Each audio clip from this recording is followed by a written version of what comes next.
How do you feel about his mic and his audio? We good? Behind the button. Kind of took one in. Here I am flashing the camera. It's the first episode. You've already seen my chest. Should we get a drink? Is she coming? Yeah. Oh, she is? Yeah. Okay, but I just don't want her to be intimidated by all the cameras. Now, I would have gone with a darker one, but you go right ahead. So we got cheers to that. Cheers. All right, enjoy it. Thank you. And today's spot is the Uptown Kitchen and Bar. We're in Springfield, right here on the edge of northern Jacksonville, right in north downtown Jacksonville. A wonderful part of town. It's up and coming, it's growing, it's bustling. And this restaurant serves breakfast, lunch, dinner 7 days a week, and also has some great local brews as well. Today's guest is candidate for Governor Andrew Gillum. He's also mayor of Tallahassee. He's 38 years old and a father of 3. This is Open Tap. Jacksonville's a little bit like home for me. I mean, I spent nearly every one of my summers when I was growing up in Miami on Atlantic Beach. Atlantic Beach? Yeah, man. What's happening? How are you? Hey, how are you? Nita. Hey, Nita. Andrew. Nice to meet you. Good to meet you. And I'm Lewis, but this is the candidate, so just do our thing. What are you drinking, guys? Do you want to see I know I want to know what you have Jacksonville. local. What's a local He wants beer? a Jacksonville beer. Do you have a Duke's? Yes, sir. We have Dukes as well. Perfect. Is that Jack's? That's Jack's. Should I have that? It's good. It's dark. It's a darker beer. It is. Okay, I'm a darker man, so I'll take. Dukes? We'll do 2 Dukes then. All right. Appreciate it. That's fantastic. Atlantic Beach. Atlantic Beach. Vacation They in there. had a place on Atlantic Beach, and coming up here over the summers to hang out with my cousins, we would boogie board, our version of surfing. Yeah. Absolutely. Yeah. I still don't surf. I boogie board. I wouldn't. I'm not interested in surfing actually. Right. Boogie boarding is so much better. If you catch a good wave and you're on your belly, so it's not like you can't fall. Well, it's interesting you mentioned you can't fall. Yeah. Because in politics you can fall. You can. And you can fall hard. You know what I mean? It's true. And you see it all the time. And I'm on this end of it. I'm on the broadcasting side. You're When on the side that makes us fall. Well, I mean, you believe that? Is that true? No. Is that true to a degree? No. Actions make you fall. Sure. You all just the amplify media does it. put a magnifying glass on it, though. You just amplify it. But you got into politics so early. Yeah. I mean, you're on, the Tallahassee City Commission. When you're a young man, why get into it when there's a lot of risk? But what was it that drove you to get into politics? You know what? Oddly enough, I was a student leader at FAMU. I was a student body president at Florida A&M University. And the city had taken up an ordinance called the Rooming House Ordinance, which basically said no more than 3 people unrelated could live in a house in a neighborhood. Sure. Right? Yeah. Anyway, housing discrimination, if you ask me. Okay. But, for the people who were there were pushing it at the time, it was neighborhood preservation. I was one of those students who didn't like living in apartments. We were respectable folks. We didn't throw parties and, that kind of thing. We went to them. We didn't throw them, though. Right. And we were impacted, as were a lot of students. So I organized a bunch of students to go down to City Hall and to express our opinions, to do what we're always told to do, which is to petition your government. Sure. And we got there, and there was a commissioner. We'll never forget her because I would ultimately come and serve with her. And she said, students are like house guests. We love to see you come, but we can't wait to see you leave. Right. And the dais just kind of broke out in laughter. And we were all like, what kind of place is this? We fuel your economy. Were it not for our institutions, FAMU and FSU and TCC, people wouldn't come here. Thank you. And the best you have for us is to disrespect us. And so that for me was a real decision factor. Right. Because it was very clear to me that they didn't respect the voices of students. They really didn't see us as constituents, in spite of the fact that many of us spent 4, 5, 6 years, depending upon your, academic seriousness, about how long you would be there going through graduate school. And so when the next election was up, I decided I was going to run and join the city commission. There you go. To be one of those voices. And luck would have it, I ran, least amount of money, wasn't from Tallahassee. Thank you very much. So much. Appreciate it. And ended up running and winning a 7-way race to become the youngest person in Tallahassee's history to serve on the commission. Unreal. So we got cheers to that. Cheers. All right, enjoy Cheers. it. Thank you. Yeah, try it. Let me know what you think. That's my go-to. I think it's good. You like that? I think it's Are you a very beer good, drinker? especially I mean, for in a your dark downtime, beer. are you a beer drinker? Or what? I will tell you, I do drink dark, Yeah? but it's usually whiskey. Is that right?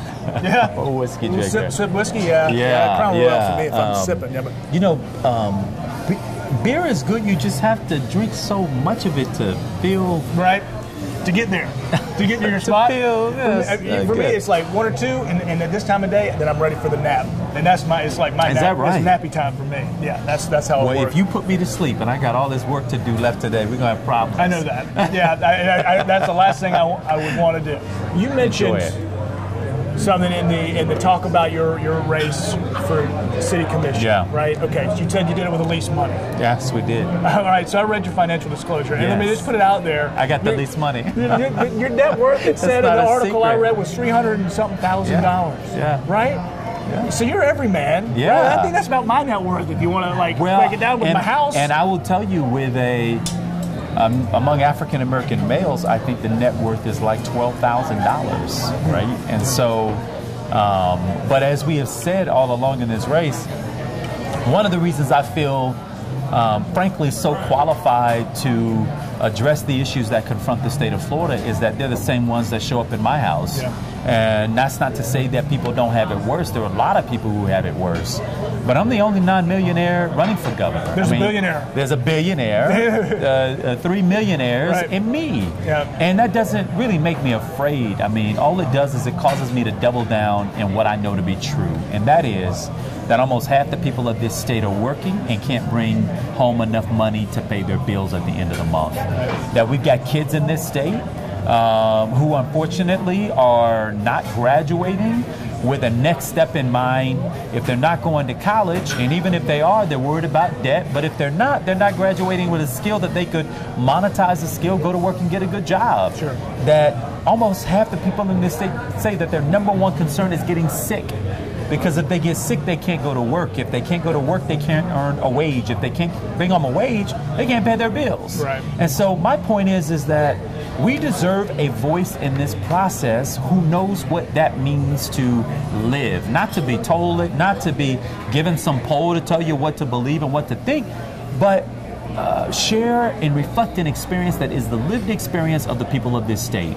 Now, I'm fortunate enough to also have had the experience of public policy making for now 15 years. First as a city councilman, now as the mayor of Florida's capital city, and I've had to intersect these issues in a whole number of ways. And I just don't believe you should have to come from a famous family or be able to stroke your own check to be governor of the state of Florida. I believe regular, average, everyday people also deserve their seat at the table. And so I think that that is a message that resonates, and I think it's one that's going to help us win. I'm not going to remake myself in different parts of this state. Sure. Now, obviously, I feel in strong community with people here in Jacksonville. My mom used to drive the city bus for the Jacksonville Transit Authority. When I went away to college, she lived here in Jacksonville for a while. I've got a brother that lives here. I've got aunts and uncles that live here. But the truth is that I'm going to run this race being myself, talking about the issues that I think are important to me, and I believe that they're important to many voters around this state. Questions from Facebook, do you mind? Oh, I don't mind at all. We probably better order. Very good. They're actually really good. I actually really like this. Check out the menu. I'm going to let... I'm going to do this banh mi Banh mi. special if I could. What is the banh mi? That is our Vietnamese pork sandwich. Can I get collard greens and Brussels sprouts? All right. Have that right up. I trust that these are going Appreciate to be it. amazing collards. What's that, sir? I'll put it right there. All right. Thank you. I appreciate it. I stay low key on social media. Other than my work, Is that right? Other than it's just weird, and I'll tell you why. So much is happening there, I don't man. like it. It's funny. It's ironic. I'm You want hosting your the private to be politics private? show. Well, I'm on tele. I don't care about that. But seriously, what it is, and it's the irony is, I'm hosting the political show on First Coast News. Politics, when you start talking about it, and it's a one-way street, and it's forced down your throat, it makes me want to pull my hair out.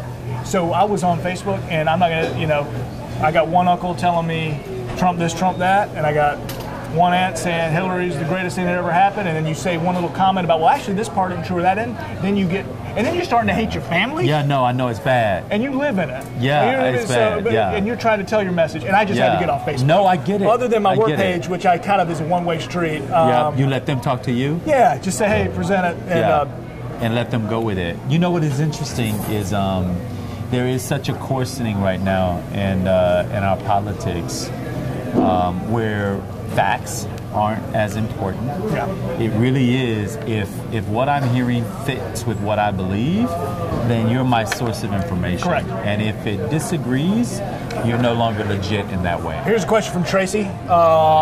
Tracy Walker says, where is all the lottery money going? Oh, good question, Tracy. Where's Tracy?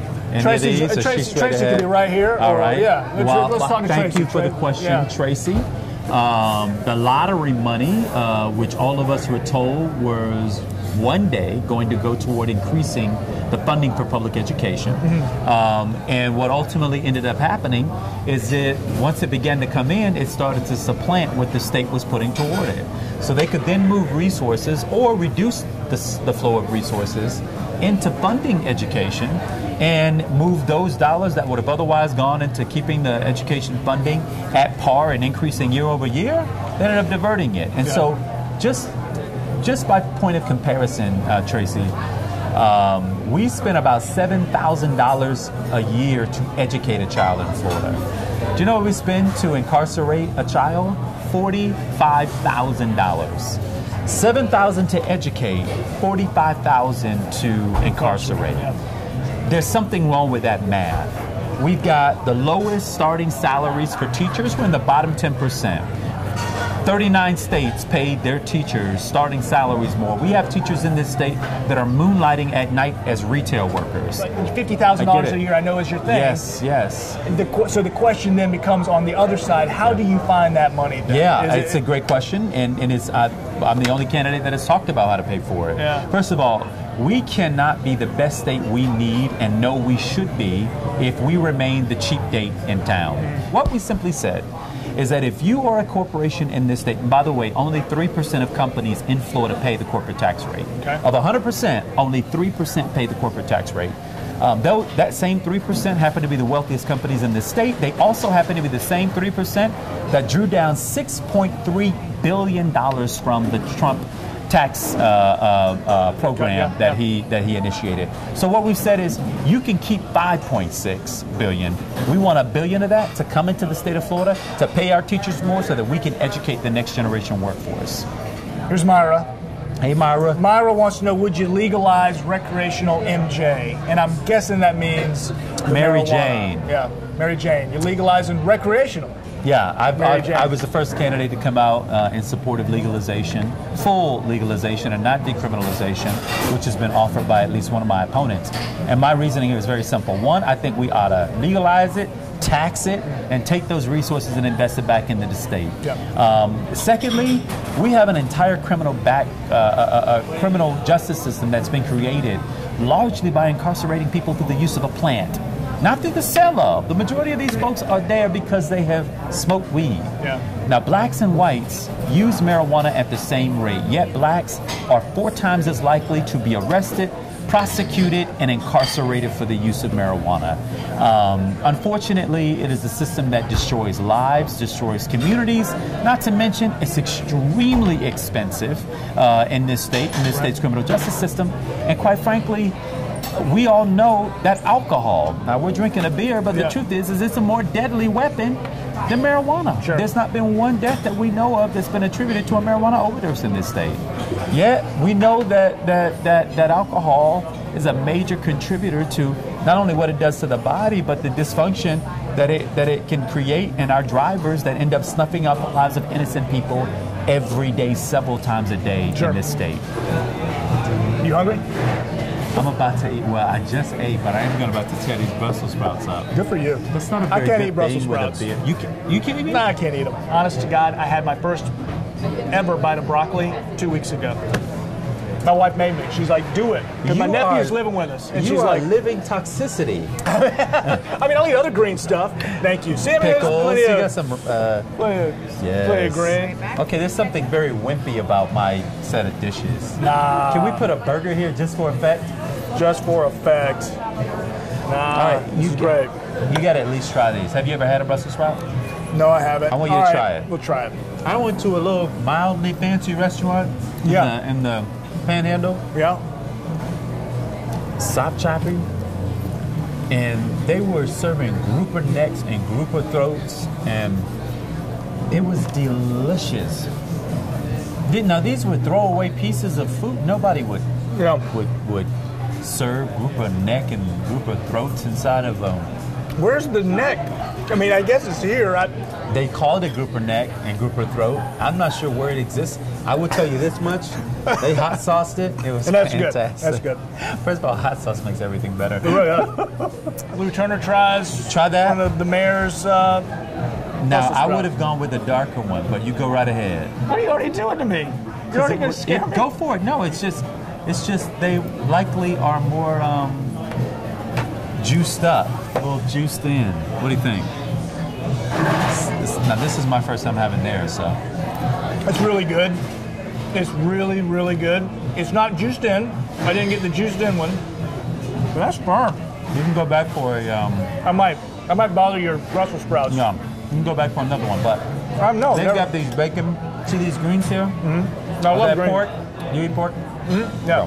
No pork. offense to non-pork eaters, I got some pork right here. but I'm in favor of pork. Oh yeah, absolutely. Hey, while you're about to take a big bite, you mentioned Donald Trump. Yes. Tell me something good about Donald Trump. What's something you like about him? Can you do it? Glad I was in the middle of bite. Liberals, Democrats, it is a barrage of negativity every single day. And the media takes hate for that. You know what I mean? Yeah. Whether deservedly or not. I'd like to hear just, something from the Democrats that's positive about the president. Policy, or you like his hair or wife, I don't know, but just what do you think? Okay. I think that the president has been very, very successful at unifying the majority of the country against him. That's a good thing. That's a positive and a negative, I think. I mean, I have to tell you, I think people are so, when you consider what so many Americans are going through, these folks aren't acting out of a spirit to be negative. They're acting out of what is legitimate fear, legitimate concern, legitimate disgust with in fear around what they're seeing. And I feel the tensions every day myself. I mean, I don't watch the news with my kids present, Right. because I don't know what's going to be said. Yeah. And they're four, and they hear, and they repeat, and they're all, 3 kids. 3 children. And I will tell you what I would welcome from the president is if the president were serious about an infrastructure bill to help reinvest in the kind of road and transportation infrastructure of our country. There are a lot of places in this state, and including in my own community, that could really benefit from that kind of stimulus to help put people to work, doing good jobs, rebuilding America. And hopefully bridges don't collapse. And bridges not that. absolutely, which we've seen in this state, right? It's unbelievable. We saw it happen in Minnesota. Yeah, as exactly. well. I remember that. Yeah, unbelievable. So, and he was right about this when he campaigned. He said going into LaGuardia Airport was like entering a third world. Yeah. You can go to third world countries and enter their airports, and they're more sophisticated, more technologically sound than many that we have here in the United States. And so if the president were to be serious about producing a bill around infrastructure, I would certainly be one mayor, and if this happened when I'm governor, I would be one governor who would accept that kind of investment and support. But I don't want to diminish what is a lot of people's legitimate fear and concern around how the president is governing that really terrifies a lot of people. And I will tell you, I refuse to normalize the kinds of things that he says and that he does that, in my opinion, is not reflective of what our values are as Americans. Every morning we've got a Florida story. You know, a man ran into an alligator. Boa constrictor was living in an attic. And that's real. That's real news. What's your Florida wildlife story? Have you had a run-in with a 13-foot gator on your doorstep? Are you kidding? No. Really? We never lived close enough to have a dirty water to get a gator. Come on, man. Gators are walking into people's front rooms now. Usually from a canal. You've had your grand. I'm going to have a... You should. I have a rule of supposed thumb. to do that while I was eating. That I way don't you eat. could chew I don't eat on camera, and I had a news director, my first ever one, said, "Lewis, you shouldn't eat on camera," and she stuck with me. She also told me I'd never be. Shouldn't or shouldn't? Yeah, shouldn't. Don't eat on camera. You're ugly. It is true that not that you're ugly. No. What is that? It's like a Vietnamese dish. It's spicy. It's That got doesn't look cucumber. Vietnamese, It's like, but it does have some carrots on it. yeah, it's a nice little marinade. So, while you're taking another bite, any scandal I need to know about? There's always a scandal, none that I'm responsible for, but In Jacksonville, it's just like lately, well, with the Congresswoman Kareem Brown, and then we've got 2 city council members. yeah, I heard. The Browns, not related, but I think we're just extra sensitive right now as a community to scandal and As government. we should be. And, you know, you can't avoid, you read the papers about what's happening with Tallahassee City Commission right now. Yeah. You're not implicated, and I understand that. Right. But is there ever any part of you that says, everybody, cool out, I'm running for governor. Can we just chill for a minute? I mean, no more That's tweet, funny. no, I mean, FBI is subpoenaing people. I mean, but first of all, is your name going to show up in a No. subpoena or anything? No, it won't. But I will tell you, I mean, as the mayor of the city, it does concern me deeply because you never ever want your city to be put in a light that, in your opinion, and certainly in mine, and I think the majority of Tallahasseans would agree with this, does not reflect who we are as a community.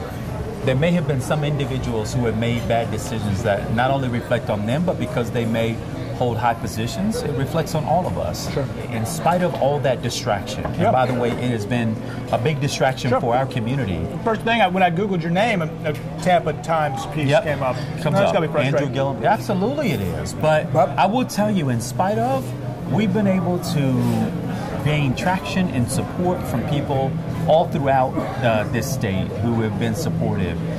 They trust me. They are measuring me by my record, by what I have done.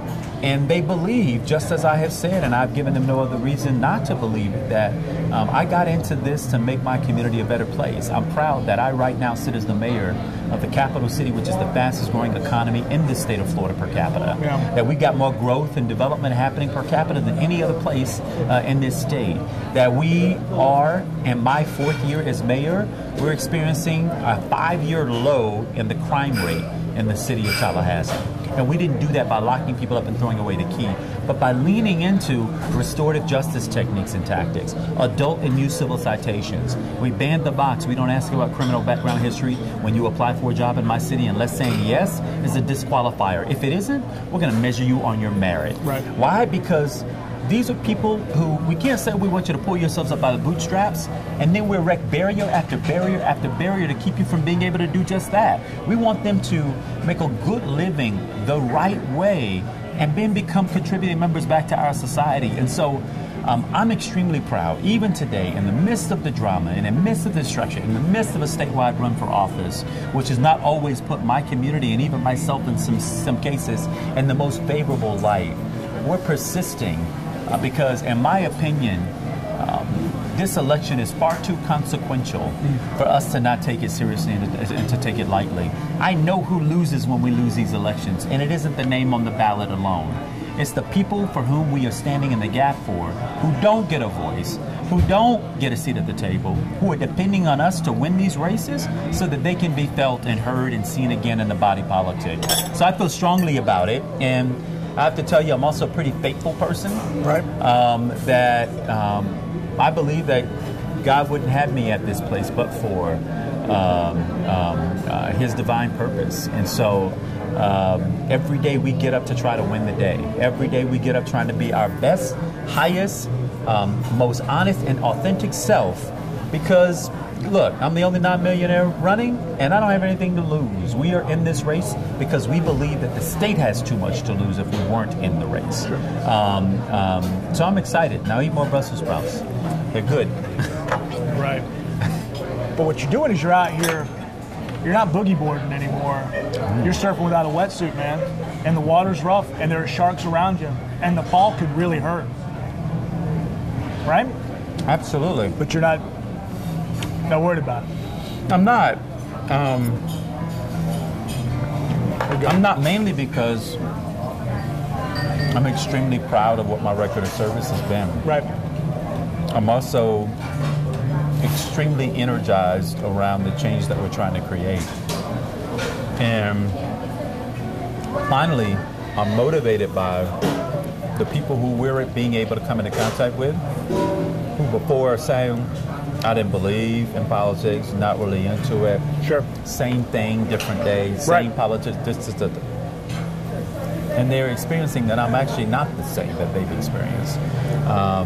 My lived experience better reflects theirs than anybody else.